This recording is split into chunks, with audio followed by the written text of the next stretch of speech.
დღეს საქართველოს ეროვნულ უნივერსიტეტს CEUSA და საქართველოს ინოვაციების და ტექნოლოგიების სააგენტოს შორის შედგა მნიშვნელოვანი შეხვედრა.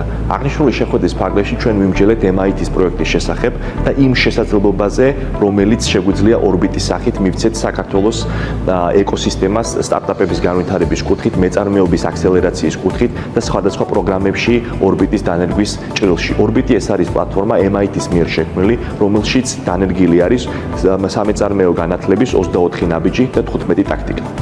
დღეს შედგა მნიშვნელოვანი შეხვედრა CEUSA და ინოვაციების და ტექნოლოგიების სააგენტოს წარმომადგენლებს შორის. განხილვის თემა იყო MIT-ის პლატფორმა ორბიტი.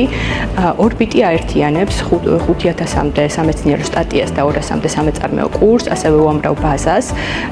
ის რაც იყო მანამდე ხელმისაწვდომი MIT-ის სტუდენტებისთვის მხოლოდ, ახლა უკვე გახდა ხელმისაწვდომი ქართველი სტარტაპებისთვის, რაც არის ძალიან მნიშვნელოვანი.